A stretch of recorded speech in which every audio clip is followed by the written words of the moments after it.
करने वाले बीजेपी के लोग हैं, गांधी जी को ना मानने वाले, संविधान को कुचलने वाले, जलाने वाले आरएसएस के लोग हैं, बीजेपी के लोग हैं। ऐसा आंदोलन हमने पूरी दुनिया में कहीं नहीं सुना है जो आज ये आंदोलन बन चुका है। आज देखिए, बेटी और खेती दोनों खतरे में हैं।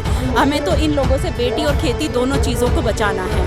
पीएम जो है, हमारे पीएम दुनिया के नंबर 1 बेवकूफ अगर या फेकू इंसान अगर बोला जाए तो वो गूगल हमारा बताता है। अपने संविधान को आरएसएस के लोगों ने जलाया था और ये गांधी जी के हत्यारों को पूछते हैं। बायकॉट कर दिया है हम लोगों ने, टीवी चैनल्स को बंद कर दिया है, कर दिया गया। ये हमारा डिजिटल इंडिया है, ये हम आपको बता रहे हैं, हमारा डिजिटल इंडिया है। यहाँ 6-6 महीने नेट बंद हो जाता है, हमें मालूम है। हमारा भारत ऐसा देश है। ऐसा लगता है बेटी बचाओ बेटी पढ़ाओ ये एक चुनौती है। बेटियां तो घर से नहीं निकल रही है, बेटियों ने स्कूल छोड़ दिया है। डर की वजह से पेरेंट्स स्कूल नहीं भेज रहे, पता नहीं क्या होगा। तो इससे ज्यादा और शर्मनाक हमारे लिए बात क्या हो सकती है।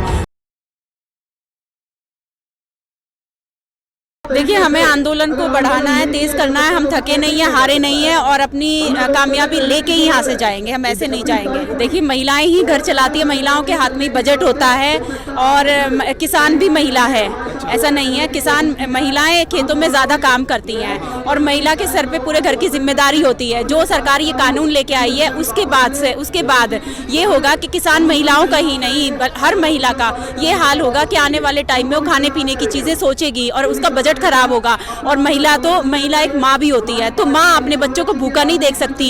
ये हमारी खाना जो है हमारी बेसिक नीड है, जरूरत है, जो कि सरकार को कम से कम दामों में सस्ता से सस्ता देना चाहिए। और ये सरकार पूंजीपतियों को ऐसी चीज इन्होंने दे दी है कि जो सस्ती होनी चाहिए, तो ये और महंगाई बढ़ाने वाला काम इन्होंने किया है। तो अगर ऐसी कभी नौबत आई, हम लोग ये सोच रहे हैं कि अगर हमारे बच्चे कुछ मांगेंगे हमसे खाने के लिए और वो हम उनको नहीं खरीद के दे पाए तो क्या होगा। तो एक माँ यहाँ बैठी है। देखिए, अगर मोदी जी शांति चाहते तो ये कानून नहीं लाते। कोरोना काल में, जिस काल में पूरी दुनिया अस्त व्यस्त हुई पड़ी थी, उस काल में वो ये काले कानून लेके आए, क्या जरूरत पड़ी थी। और दूसरी चीज ये कि स्थानीय लोग यहाँ पे खुद शामिल हैं, वो भी आंदोलनकारी हैं, वो भी प्रोटेस्टर्स हैं। टीवी चैनल वो गोदी मीडिया है, वो उल्टा ही दिखाएगी, वो हकीकत नहीं दिखाती है। और आप लोगों से विनती है, आप लोग ही हकीकत दिखाते हैं। तो हम लोगों ने टीवी चैनल्स को तो देखना बंद कर दिया है, बायकॉट कर दिया है। हम लोगों ने टीवी चैनल्स को बंद कर दिया है। हम लोग अब नहीं देखते कि जो हमारे देश के हित में काम नहीं कर रहे हैं, तो हम उसका भी बायकॉट कर रहे हैं। जो महिलाएं अभी आपको देख रही हैं लाइव में, उन लोगों से आप क्या कहना है? देखिए, मेरी अपनी बहनों से अपील है कि कोई भी क्रांति महिलाओं के बिना पूरी नहीं हुई है। रानी लक्ष्मीबाई, हजरत बेगम महल भी उस जमाने में 1857 में वो महिलाएं अपने देश को आजाद कराने निकली थी। आज फिर दौर आ चुका है कि बहनों को फिर से सड़कों पर उतरना पड़ेगा, फिर से मैदान में उतरना पड़ेगा उन्हीं की तरह। ये तो दौर दूसरा ही आ चुका है। तो अब महिलाएं कहाँ पीछे हैं? कहीं भी पीछे नहीं है। और ये फिर से जो है, देश को महिलाओं की जरूरत है, तो बहनों को निकल के आना चाहिए, इस आंदोलन को समर्थन देना चाहिए भारी संख्या में। मुझे लगता है भाइयों से ज्यादा यहाँ महिलाएं होनी चाहिए। और ये क्योंकि मैंने बताया अभी कि एक माँ जो है वो अपने बच्चों के लिए कुछ भी बर्दाश्त नहीं कर सकती है, शेरनी बन जाती है एक माँ।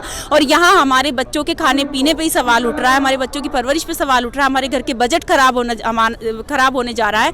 तो इसलिए महिलाओं को इस आंदोलन में बढ़ चढ़कर हिस्सा लेना चाहिए। घरों को छोड़कर बहनों को यहाँ आना चाहिए, समर्थन देना चाहिए। तो आप यहीं पे रहते हैं? मतलब बिल्कुल, हम यहीं रहते हैं। मैं पहले दिन से प्रोटेस्ट में यहीं हूँ। अच्छा जी, बिल्कुल। जब प्रोटेस्ट छोटा सा था फ्लाईओवर के नीचे, मैं तब से यहाँ। तो स्थिति तो बहुत खराब है वहाँ पर, काफी वो प्रॉब्लम भी है। तो आप लोग देखिए, हम सारी प्रॉब्लम्स, देखिए किसान तो खुद एक चुनौतियों का सामना करता है हर वक्त, चाहे सर्दी हो या गर्मी हो।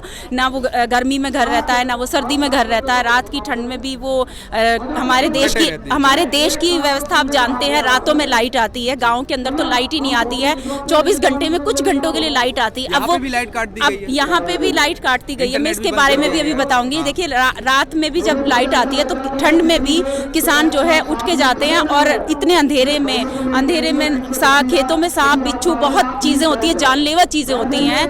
तो उसके लिए भी, उसको भी देखते हुए, ना डरते हुए वो जाके खेती को पानी देता है। पूरे देश का पेट भरने के लिए खेती करते हैं। और आपका एक सवाल और था, इंटरनेट और लाइट। ये देखिए, ये सिर्फ परेशान कर देने वाले काम किए गए सरकार की तरफ से कि आंदोलन कमजोर हो।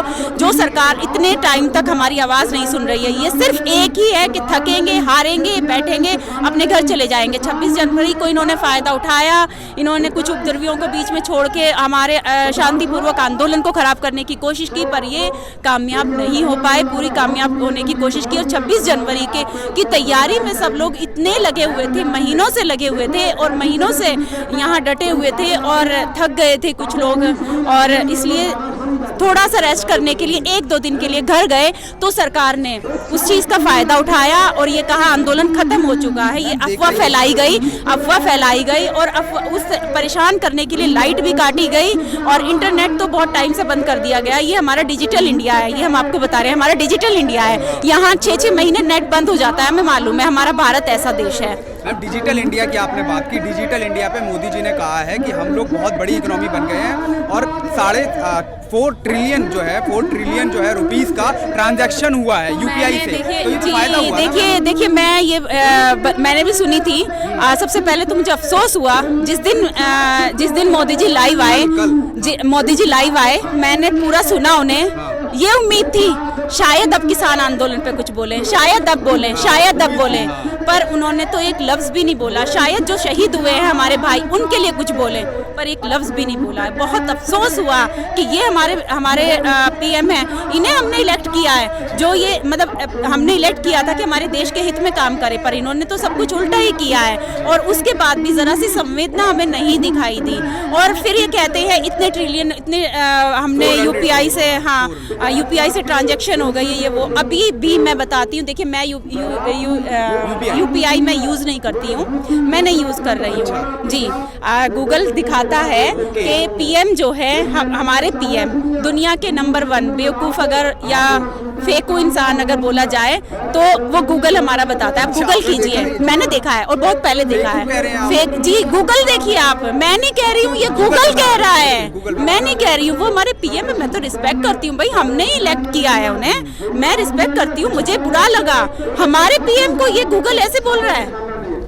बदनाम तो ये हर आंदोलन को करते हैं और ये बिल्कुल अंग्रेज़ों की रणनीति पर चल रहे हैं। यही काम अंग्रेज़ों ने किया था। अंग्रेज़ हमारी भारत देश हमारा सोने की चिड़िया कहलाता था, अंग्रेज़ लूट कर ले गए। ये काले अंग्रेज़ हैं, इन्होंने हमारे सोने की चिड़िया को बेच कर खाया है और हम वही भारतीय हैं। उस वक्त भी अंग्रेज़ों से अपना देश आज़ाद कराया था, बहुत लंबी लड़ाई लड़ी थी जिसमें महिलाओं ने भी और पुरुषों ने भी, हमारे भाइयों ने भी बराबर का हिस्सा लिया था। और आज फिर वही हिंदुस्तान दिख रहा है। ऐसा आंदोलन हमने पूरी दुनिया में कहीं नहीं सुना है जो आज ये आंदोलन बन चुका। आज़ादी का आंदोलन भी हमने पढ़ा भी था, सुना भी था, पर ऐसा आंदोलन तब भी हमने ऐसा आंदोलन नहीं सुना जो आज हम देख रहे हैं। तो ऐसा आंदोलन तो पूरी दुनिया में ही नहीं हुआ है। तो भारत, ये वही भारतीय है, वही भारतीय हैं। किसान जो थे उन्होंने देश के झंडे का अपमान किया, लोगों से देश के झंडे का अपमान करने वाले बीजेपी के लोग हैं, गांधी जी को ना मानने वाले, संविधान को कुचलने वाले, जलाने वाले आरएसएस के लोग हैं, बीजेपी के लोग हैं। तो ये भारतीय नहीं है। वो तो संविधान का एक सेकंड मैम, वो संविधान का पूरा पालन कर रहे हैं और वो लोग, उन्होंने कहा है प्रधानमंत्री मोदी जी ने कि जितने भी सांसद हैं हमारे, पहला सत्र खत्म हुआ है, सभी संविधान के हिसाब से चलें और आगे भी मैम संविधान के हिसाब से। देखिए संविधान को कहाँ मानते हैं इन्होंने। मुरादाबाद में संविधान को आरएसएस के लोगों ने जलाया था और ये गांधी जी के हत्यारों को पूछते हैं। प्रज्ञा ठाकुर की वीडियो बहुत वायरल हुई थी और जो है देखिए, हम लोग तो गांधी जी के देश के वासी हैं, उन्हीं के रास्तों पर चलते हैं और दरअसल असली भारतीय वही है जो आज यहाँ अपनी जान हथेली पर लेकर बैठा है। चीखने से, जय श्री राम के नारे लगाने से असली भारतीय नहीं हो जाता है, देशभक्त नहीं हो जाता है। देशभक्त आज वही है जो यहाँ बैठा है, अपनी जान हथेली पर लेकर बैठा है और जो शहीद हो चुके हैं। असली देशभक्त वो थे जो आज़ादी के लिए भी शहीद हुए और आज इस आंदोलन में भी देश के लिए शहीद हो चुके हैं। अच्छा मैम, एक चीज़ और पूछना चाहूँगा, आखिरी सवाल है मेरा। महिलाओं के ऊपर जो पार्टी ने कहा था कि हम महिलाओं का सम्मान करते हैं, बेटी बचाओ बेटी पढ़ाओ, तो ये सब चीज़ें, क्या आपको लगता है ये सब चीज़ें कंप्लीट हुई हैं मैम? ऐसा लगता है बेटी बचाओ बेटी पढ़ाओ ये एक चुनौती है, ये चुनौती बन गया है बिल्कुल। क्योंकि हमने यूपी में देखा है कितने ज़्यादा रेप केस बढ़ गए हैं और महिलाओं का कहाँ सम्मान है? कहीं भी तो सम्मान नहीं है, कहीं भी ज़रा सा भी सम्मान नहीं है। कोई महिलाओं के लिए आरक्षण या फिर देखिए उनका सिर्फ होर्डिंग्स में और भाषणों में ही जो है वो सब रहता है, बाकी ग्राउंड लेवल पे मैं काम करती हूँ, कुछ नहीं है। गर्ल चाइल्ड डेथ केस जो है बहुत ज़्यादा बढ़ चुके हैं और रेप केस बहुत ज़्यादा यूपी के अंदर 2019 में ही बढ़ चुके हैं। तो कहाँ है महिला सुरक्षा, बेटी बचाओ बेटी पढ़ाओ, कहाँ है? कहीं भी नहीं दिखता है। बेटियां तो घर से नहीं निकल रही हैं, बेटियों ने स्कूल छोड़ दिया है, डर की वजह से पेरेंट्स स्कूल नहीं भेज रहे हैं, पता नहीं क्या होगा। तो इससे ज़्यादा और शर्मनाक हमारे लिए बात क्या हो सकती है। और देखिए मैं एक बात और कहना चाहूँगी इन लोगों के लिए, ये लोग कह रहे थे 370 कश्मीरियों को समझ नहीं आया और एनआरसी जो है CA मुस्लिमों को समझ नहीं आया, 3 तलाक मुस्लिम बहनों को समझ नहीं आया और रोस्टर का मुद्दा स्टूडेंट को समझ में नहीं जी आया, वो स्टूडेंट्स को समझ नहीं आया। आज जो है ये किसान आंदोलन को कह रहे हैं कि ये इनको किसानों को समझ नहीं आ रहा है। तो ये कौन से ग्रह से आए हैं? देखिए हमारा भारत देश उस जगह है, आज इन्होंने बहुत पीछे खींचने की कोशिश करी है, पर फिर भी हमारे देश में जर्मन, फ्रेंच सब पढ़ी जा रही है। तो इन्होंने कौन सी भाषा में, अरेबिक, हिंदी, उर्दू, इंग्लिश, सभी लैंग्वेज तो हम भारतीयों को आती है, कौन सी लैंग्वेज है? संस्कृत वाले हैं ना। देखिए संस्कृत भी आती है, ऐसा नहीं है, मैं भी संस्कृत की स्टूडेंट हूँ। तो इन्होंने संस्कृत में भी लिखा हुआ होता तो हमें समझ आ जाता, पता नहीं कौन सी भाषा में लिखा है। तो दूसरे ग्रह लगता है दूसरे ग्रह के हैं जो ये हमें समझा ही नहीं पा रहे हैं और चीख के पूरी दुनिया को समझ आ रहा है कि ये देश के हित में नहीं है। दूसरे देश कह रहे हैं कि ये कानून ठीक नहीं आए, पर इनकी समझ नहीं आ रहा है, ये नहीं सुनने को तैयार है। ये ऐसे PM हैं कि हमें ये चाहिए आने वाले वक्त में हमें जो है ऐसे PM चुनने चाहिए जिनका घर परिवार हो, जिनकी बीवी हो, जो मन की बात अपनी बीवी बच्चों से करें और काम की बात अपने देश से करें। तो और बेटी, और देखिए बेटी और खेती दोनों खतरे में हैं।